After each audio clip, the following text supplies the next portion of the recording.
Perginya di rumah saya dengan kondisi tidak sakit. Setidaknya perginya itu tadi malam tuh tidur. Adik saya pulang jam 7, masih sempat absen sama ibu saya. Udah pulang kamu? Udah pulang ya, Ma? Udah, terus mama tidur lagi ya, udah. Terus tadi pagi saya bangun pagi, mau persiapan mau ada kerjaan, tiba-tiba ada saya bilang, Nina bantuin Dede bangunin mama yuk. Kok kayaknya mama nggak bisa dibangunin ya, dari malam posisinya kok masih sama aja gitu. Ya udah, jadi akhirnya bilang masa sih Dek. Akhirnya saya ke dalam kamar saya. Memang mama saya sama bapak saya tidur, maksudnya emang di rumah saya gitu kan.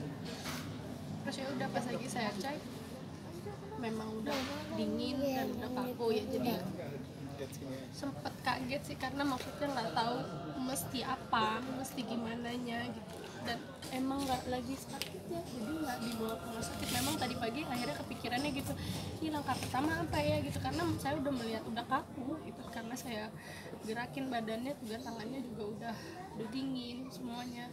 Cuman memang kebetulan tetangga saya ini kan memang ada dokter, jadi saya panggil, tolong datang ke rumah gue dong, tolong ngecekin nyokap gue beneran udah nggak ada apa enggak gitu. Dia datang dan dia meyakinkan udah nggak ada. Yang itu memang dalam tidur gitu. Jadi paginya pun dalam kondisi mau dibangunkan seperti biasa sarapan pagi, tapi ternyata udah nggak ada. Dikuburkan bareng dengan mamanya di tanah kusir. Insya Allah nanti lagi nunggu kakak saya tuh dari tadi memang meninggalnya kan dari pagi, tapi belum dikebumikan karena masih nunggu kakak saya yang dari Malang baru datang. Kakak saya yang pertama perempuan, terus kakak saya yang ketiga masih on the way dari Bali.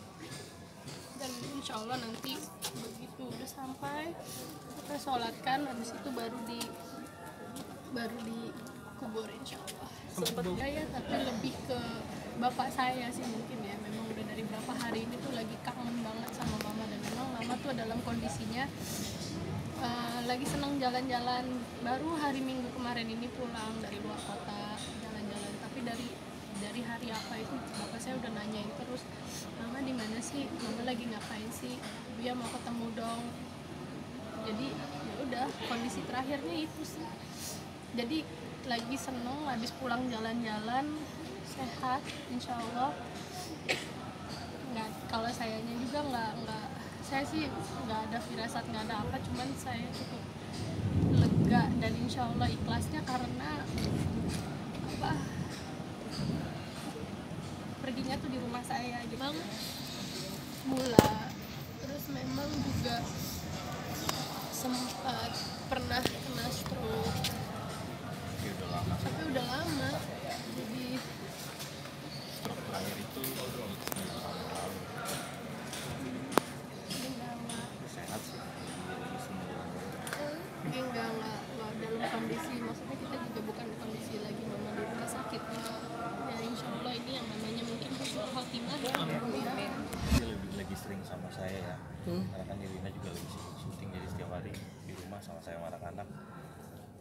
Kalau pesan apa sih enggak, cuma memang dia sebenarnya lagi pengen jalan-jalan, dia tuh lagi pengen liburan terus ya, lagi pengen gitu, mama liburan lagi minta diurusin visa kemarin karena dia mau jalan-jalan itu aja.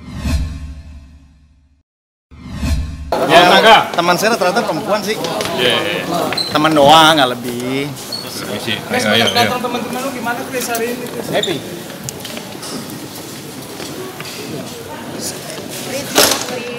Iya. Wow. Dua orang doang. Itu ada tuh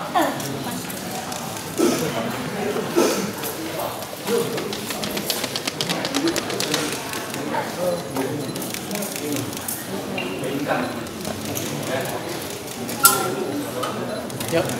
Neng. Datang juga sih, Neng. Iya.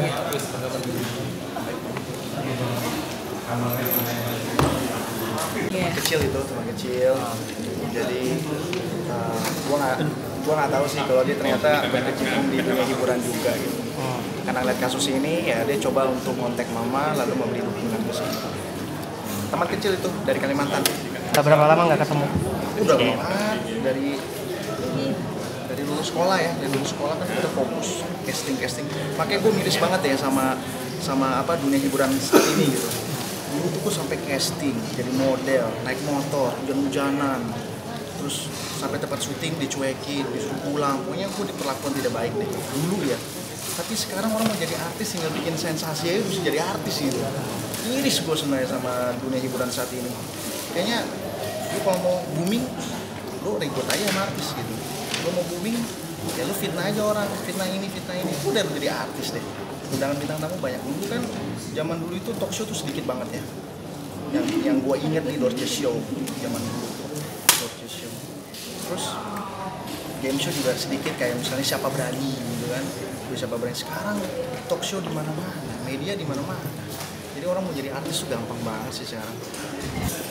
Mana yang jelas sih, gue merasa semua teman-teman yang punya kasus berantem biasanya nggak sampai ke persidangan. Pasti akan selesai di kepolisian aja gitu. Cuman mungkin ini kasusnya beda daripada yang lain kayaknya ya. Jadi mau nggak mau saya harus ikuti persidangan sampai 2 kali dan jangka waktu yang dekat sekali. Nggak masalah sih, mungkin ujian untuk naik kelas sih saya ada. Ntar kita lihat aja deh karir saya bagaimana habis ini. Mudah-mudahan sukses, diberikan keberkahan rezekinya dan ya semakin dekat juga dengan wartawan-wartawan. Ya, saya dari awal juga paham. Dari awal saya sudah optimis dan bukti pencabutan BAP itu sebenarnya sudah tidak ada dan saya sudah ketahui pas P21 sebenarnya. Cuman saya kan menuruti aja di depan kalian. Dan akhirnya terbukti bukti pencabutan BAP-nya itu tidak pernah ada seperti itu. Ini sebenarnya tipiring ya, tindak pidana ringan, tapi dibuat seolah-olah 351 penganiayaan dengan hukuman ancaman 28 bulan. Tidak masalah. Kalau soal itu nanti saya putuskan setelah ini selesai ya. Cuman jelas saya banyak kerugian, saya sudah 4 bulan di dalam penjara, saya sudah ganti rugi, saya sudah banyak kehilangan usaha saya, materi saya, peluang pekerjaan, nama baik, terus waktu saya bersama keluarga juga tersita ya. Jadi di sini saya posisi yang paling dirugikan. Saya terdakwa yang paling dirugikan. Jadi begini loh ceritanya. Ketika saya ditahan di tanggal 24 Juli, tanggal 22 Juli saya diperiksa, lalu saya bikin surat penahanan pada tanggal 25 Juli. Semua penyidik memberikan saya arahan. Jalan satu-satunya dalam kasus ini supaya cepat selesai adalah lakukan perdamaian. Itu yang saya katakan. Akhirnya saya langsung menghubungi mama semua keluarga untuk temui lapor. Kita akan berdamai. Dia maunya bagaimana? Nah, ketika didatangin oleh ibu saya dan Mbak Mijan yang kalau saya itu tanggal 28 Juli ditemui oleh ibu saya dan Mbak Mijan rekan dari saya juga di daerah Senopati, tepatnya di Montis tuh. Ada sepanjang daerah Senopati itu ada kafe bagus namanya Montis. Mereka ketemu di sana, maka di hari yang sama ibu saya datangin saya ke Resmo memberi kabar apa hasil perdamaian itu. Nah, ketika ibu saya menyampaikan, saya cukup kaget sekali karena di sini pelapor meminta sejumlah uang sampai 1 miliar rupiah. Nah, di situ saya langsung curhat kepada polisi yang menangani kasus saya ini, Resmo Munir 4. Nah, saya meminta bantuan untuk Pak Polisi, mohon sekali tolong bantuannya menjadi penengah dari kasus saya ini. Pihak keluarga sudah bersedia menghubungi tadi, cuman di sini permasalahannya pelapor meminta uang 1 miliar rupiah dan saya tidak punya uang sebanyak itu. Langsung hitungan menit saya langsung digiring ke hati, saya juga nggak ngerti. Ketika saya melakukan curhatan itu kepada penyidik, saya langsung digiring ke hati, tangan saya langsung diikat pakai plastik yang putih itu. Ya udah, karena saya di dalam unit respon itu saya bertahan 3 hari. Kenapa saya bisa 3 hari? Karena memang kita memberikan kepada penyidik suatu keyakinan bahwa kita akan melakukan perdamaian. Posisinya saat ini pelapor berada di Bali, jadi kita tunggu dia pulang dulu ya Pak, dan polisi mengiyakan. Ketika pelapor pulang ke Jakarta, ibu saya saya udah dapat kabar, Resmo saya dapat kabar biaya damainya 1 miliar. Nah di situ saya meminta polisi untuk membantu saya, tapi nggak tahu kenapa saya langsung kirim ke Polda. Tadi sudah cukup jelas ya, bahwa kami anggap ada semacam rekayasa dalam kasus ini. Harusnya pasal 352 yang dikenakan pada terdakwa Wakil Satat ternyata digunakan pasal 351. Ya, tadi juga berdasarkan keterangan ahli tadi juga disebut seperti itu ya, bahwa korban itu masih dapat menjalankan pekerjaannya, masih menjalankan aktivitas sehari-hari. Jadi itu tadi. Lalu hal-hal lain saya kira cukup jelas ya. Ada semacam penyelundupan hukum menurut kami. Dan tentu kami tidak hanya berhenti di sini, kami akan terus berusaha melaporkan pihak-pihak yang kami anggap melakukan satu tindakan yang tidak profesional. Pasal dakwanya kan 351, ancamannya itu 2 tahun 8 bulan. Nah, yang sebetulnya itu pasal 352 yang ancamannya cuma 3 bulan atau tindak pidana ringan. Kira-kira seperti itu. Hari ini ada 2 saksi, pertama ahli dan beliau sendiri sudah diminta keterangan. Dalam persidangan tadi terbukti dalam fakta persidangan, pertama, tidak benar yang bersangkutan sampai berdarah 4 jam. Tidak benar bahwasanya ada rekomendasi dia harus istirahat sampai beberapa hari.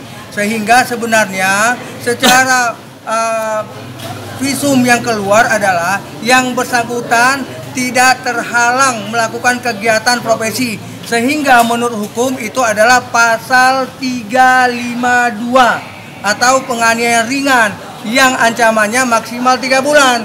Sedangkan jaksa selama ini menyatakan bahwa 352 dalam dakwaannya. Sehingga kita berharap minggu depan 351 ayat 1 itu supaya jaksa berpikir lagi untuk melakukan. Karena fakta dalam visum itu menyatakan 352 ini ringan, itu yang pertama. Yang kedua, fakta tadi apa kejadian sebenarnya, beliau membela kepentingan ataupun pribadi seorang perempuan pacarnya yang berada di belakang, sehingga yang kiri adalah orang yang mengganggu pacarnya, sebelah kanan orang yang memprovokasi dia, sehingga akhirnya dia harus melakukan langkah-langkah agar keluar nanti di security yang lainnya, seperti itu dia, sehingga bisa dinyatakan ini dia supaya tidak terancam nantinya, seperti itu dia. Saya bukan ngepal, tangannya bukan mengepal tapi mengepret.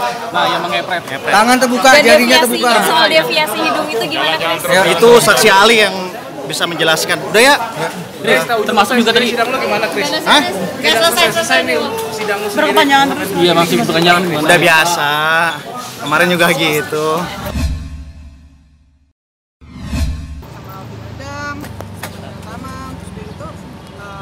Ngebahas tentang dia punya Instagram yang dihack.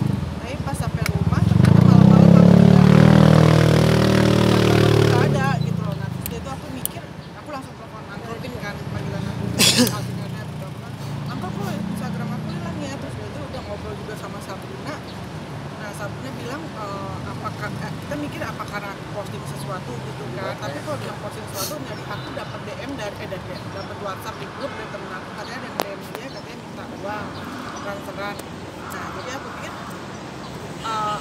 ya udah, terus udah gitu Angkopin bilang katanya coba deh kamu telepon temen-temen aku yang di sini untuk bantuin balikin kamu Instagram. Jadi banyak lah temen-temen aku juga yang akhirnya ngasih tahu di instastorynya dia kalau Instagram aku saat itu lagi dihack, karena takutnya nanti kan ada di DM lagi kan gitu loh. Jadi banyak banget yang ngasih tahu, dan alhamdulillah semalam sih udah balik lagi sih, karena dibantu sama teman-teman aku juga. Pokoknya dihitung dari aku Instagramnya hilang sampai balik lagi kurang lebih 24 jam sih, karena aku minta bantuan dari orang juga kan udah malam ya kejadiannya. Jadi nggak enak sebenarnya, bisa aja sih kalau misalkan katanya sih kok bisa lebih cepat, cuma karena itu malamnya jadi aku nggak enak aja untuk hubungin orang-orang. Tapi aku terima kasih banget sih teman-teman aku, banyak banget yang langsung maksudnya tanggap buat bantu aku supaya nggak makin melebar gitu loh. Deket banget sampai dia sendiri ikutan pusing gitu. So aku bilang sampai dia kan orang pertama yang memposting bahwa Instagram aku tuh dihack gitu. Dan itu kata-kata yang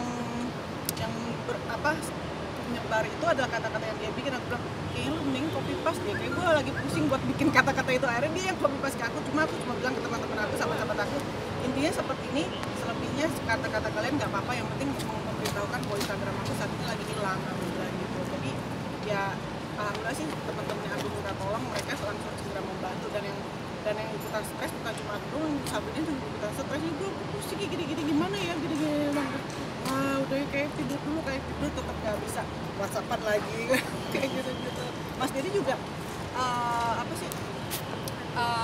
Mas Dedi juga tahu sih, yang pertama tahu adalah Antonin, terus yang kedua Mas Dedi, terus dia gitu dengan Tama sama Sabrina lah, pokoknya 4 orang itu nggak tahu. Pokoknya kayak semalam gini, karena udah capek banget kan aku mikirinnya untuk endorse itu kan.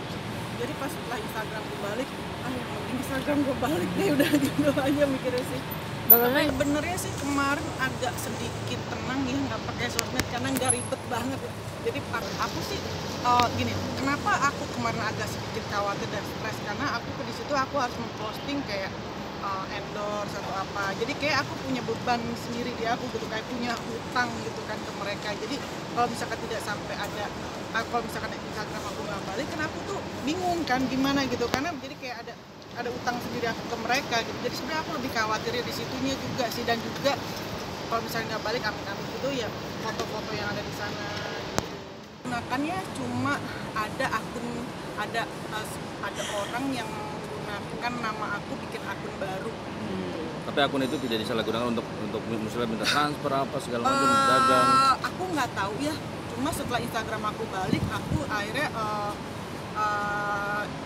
report ke Instagramnya sendiri bahwa ada yang menggunakan nama aku gitu aja sih. Jadi dan dalam waktu berapa jam Instagram itu udah langsung hapus ya. Dan juga yang membuat mereka mengambil kesempatan di momen dimana aku tuh yang dihack, jadi mengatasnamakan aku, bikin Instagram baru, kasarnya kayak ini Instagram asli apalah bla bla bla, yang lain tuh palsu. Aku bilang, nah dalam waktu beberapa jam dia hampir 1000 followersnya. Jadi maksud aku kan itu kayak dirugikannya bukan dirugikan secara materi di akunya ya, cuma aku takutnya orang lain justru yang dirugikan gitu loh dengan akun-akun yang akhirnya keluar di situ gitu aja sih. Jadi aku tuh karena kan mengatasnamakan aku, jadi aku nggak enak sendiri gitu. Kalau aku sih katanya teman aku yang di DM itu, teman aku diminta uang untuk transfer, tapi aku nggak tahu kalau di akun pribadi enggak. Ini teman aku katanya nih ya, katanya dia tuh di DM terus dia nanya lagi konfirmasi, teman kenapa ya, kan aku dipanggilnya Ling kan, kok Ling tumben gitu, ibaratnya tuh kayak minta ditransfer uang. Nah terus dia itu dicek lagi udah nggak ada, DM-nya tuh udah nggak ada, terus dia gitu dan Instagramnya akhirnya juga udah hilang, sempet hilang juga, yang dicari nama aku tuh sempet nggak ada. Dulu banget udah pernah sama email aku dihack. Sebenarnya ini Instagram yang kedua, Instagram Facebook juga dulu banget pernah dihack. Jadi kayaknya sekarang sebenarnya kagetnya karena mungkin di Instagram itu sudah buat kayak endorse kayak gitu kan. Jadi yang bingungnya di situ aja sih. Kalau dulu waktu dulu papanya anak aku yang bantuin, kalau sekarang jadi kayak yang nyari tahu dulu kayak gimana. Ini dia pelajaran lagi untuk semua kalian yang menggunakan Instagram, sosmed atau apapun, dia ini sepintar apapun kita pasti akan para hacker juga akan lebih pintar lagi gitu kan. Nah untuk mengantisipasinya adalah ya paling tidak sesering mungkin kayak sebulan 1 kali lah kita mengganti password kan gitu. Jadi memang agak sedikit ribet ya, tapi untuk menjaga sih, jaga-jaga kok. Ini sama temen aku, postingnya apa? Aku posting ini, terus dia itu ada SMS atau apa enggak? Nah itu dia, aku nggak pernah masukin SMS, nggak pernah masukin nomor handphone aku untuk di SMS balik kalau ada sesuatu kayak gitu. Terus dan aku melingkan Instagram aku ke Facebook. Nah katanya kalau bisa sih jangan di link ke Facebook, jadi Facebook ya Facebook aja, Instagram ya Instagram aja gitu. Karena kan dari sebisa mungkin passwordnya Instagram sama email kita tuh jangan sama. Kan kebanyakan orang nggak mau pusing kan, suka lupa semuanya gitu kan. Nah itu sebenarnya nggak boleh.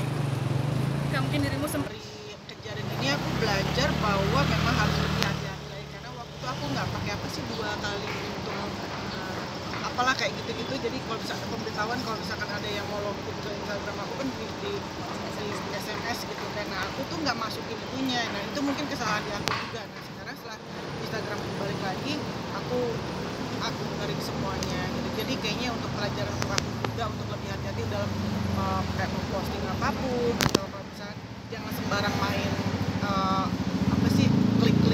itu dari kalau misalkan ada yang mengatasnamakan Instagram kayak.